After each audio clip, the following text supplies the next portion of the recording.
오늘도 인사드리고 진행하겠습니다. 조미정 코치님, 안녕하십니까? 안녕하세요. 네.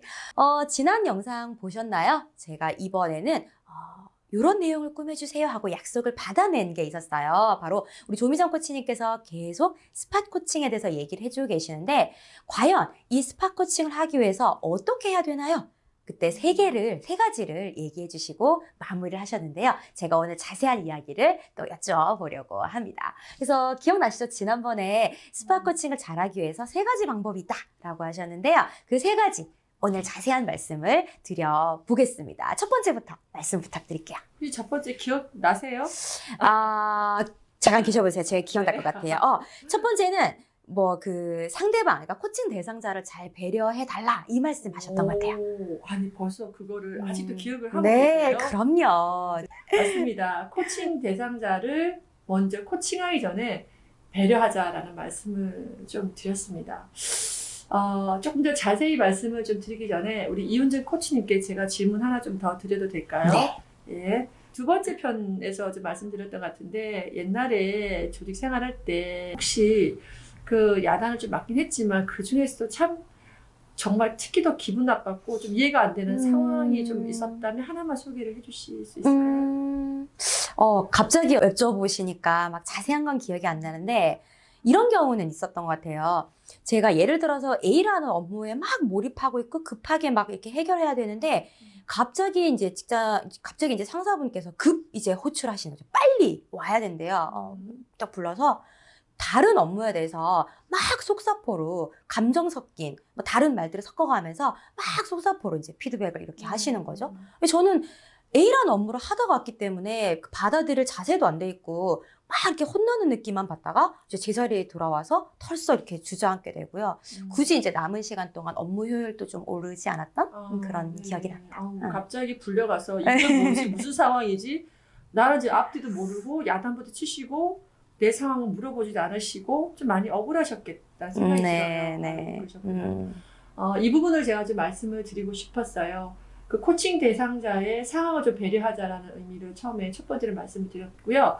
우리 이윤주 코치님처럼 코칭해야 될 그 부분 있죠. 부정적인 부분이죠. 이 친구의 그 보고서가 되었던 어떤 행동 패턴이 되었던 이런 것들을 즉각 피드백하기 전에, 아무리 즉각 피드백이지만 이 친구도 일을 하는 직원이잖아요. 자신의 업무 몰입이 있거든요. 열심히 일을 하고 있는데 갑자기 가서 이렇게 탁 중간에 들어가면 이 친구가 일하는 맥도 끊어지고 또 중요한 걸 받아들일 마음의 자세가 전혀 없다는 겁니다.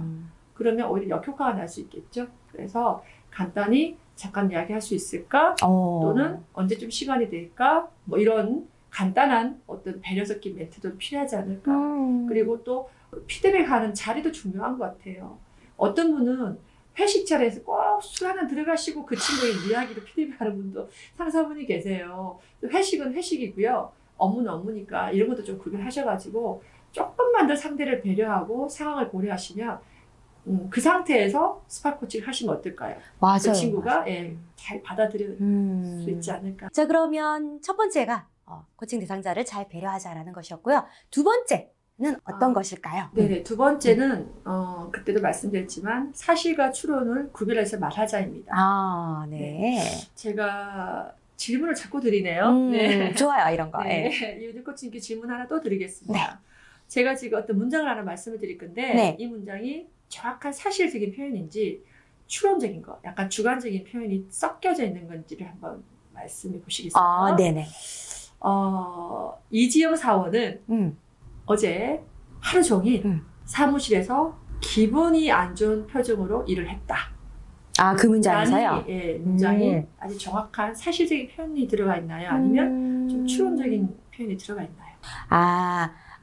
하루 종일 기분 안 좋은 표정 이런 걸 봤을 때는 사실 아닌 것 같아요. 추론적인 문장. 역시 코치님 다르시군요. 맞습니다. 하루 종일이라는 게 굉장히 주관적인 표현이죠. 그리고 기분이 안 좋다는 것도 제가 볼 때 표현하는 거지. 그 친구는 기분이 안 좋지 않을 수도 있어요. 그렇죠. 단지 피곤해서 그럴 수도 있는 건데 저희는 이런 것들을 마구마구 쓴다는 거죠. 우리 보통 때 많이 쓰지 않나요? 이런 표현들을? 맞아요. 저도 그렇습니다. 저도 사실은 이거를 어떤 상황이 되면 그냥 감정이 약간 올라오면 특히 더 과장해서 쓰기도 하거든요. 그래서 우리가 평상시에 사실과 추론적인 표현을 막 섞어 쓰다 보니까 이 상대방과 더 마찰이 더 심해지는 것 같아요. 그래서 여러분들이 코칭을 만약에 즉각 피드백, 스파 코칭 하시게 되면 그 해야 될 행동 포인트를 정확하게 표현해 주셔야 됩니다. 그렇군요. 과장하지 마시고 추론하지 마시고 딱 보이는 정도의 객관적인 사실로만 표현하는 게 굉장히 중요합니다. 그렇지 않으면 상대방이 어떻게 느낄까요? 저거 아닌데 변명하게 되고 심지어 방어하게 되고 더욱 심한 경우에는 공격적인 상황까지 보일 수도 있습니다. 자, 그럼 마지막입니다. 세 번째, 스파 코칭은 어떻게 하는 건가요? 네, 가장 중요한 첫 편에서 말씀을 드렸죠. 스파 코칭은 질문으로 많이 이루어져 있다. 그래서 질문으로 코칭하는 것입니다. 제가 조금 소개를 해드릴게요. 배드민턴을 처음 배울 때 많이 아쉬웠던 점인데요. 배드민턴은 레슨을 일주일에 3번을 받는데 한 번 받을 때 15분입니다. 근데 이거를 정말 잘하고 싶어서 열심히 배우고 있는데 가르치는 코치님이 계시죠? 네, 거기서 코치라는 단어를 쓰는데 이 코치님이 저를 너무 답답해 하세요. 왜냐면 본인은 이미 전문가고 저는 비전문가인데 본인 시각에서 저를 보니까 얼마나 답답하겠어요. 저렇게 안 되나? 라는 시각으로 보시면서 발 좀 빨리 움직여라, 공을 똑바로 차라 이런 말을 표정은 막 힘들어서 막 짜증 섞인 얼굴로 막 이야기하세요. 나중에 처음에 자꾸 듣다 보면 저는 기분이 어떨까요? 기분 나쁘죠. 아니, 내가 예. 그때할 것도 아니고 이거 스트레스 풀려하는데 사람 때문에 스트레스를 받는 거예요. 그리고 많이 아쉬웠어요. 그때 제가 스파 코칭을 많이 접하게 될 시점이었어요. 저분이 스파 코칭을 배웠으면 어땠을까? 라는 생각이 든 거예요. 그렇군요. 저런 표현들을 기분 나쁘지 않게 할 수 있는 방법이 없을까? 네, 그런 생각을 좀 했습니다. 그랬을 것 같아요. 그러면 네. 과연 그 코치님은 어떻게 표현을 하면 좋을까? 스파 코칭이라는 걸 적용을 한다면 아까 질문으로 코칭을 하는 거라고 했잖아요. 만약 제가 그분이었다면 발 좀 빨리 움직여라. 왜 이렇게 공을 똑바로 보고 치세요? 이게 아니라 발을 빨리 움직이려면 어떤 방법을 쓰면 좀 좋을까요? 그렇죠, 그렇죠. 예. 아니면 공을 똑바로 치라가 아니라 혹시 공이 날아오는 게 어떻게 보이세요?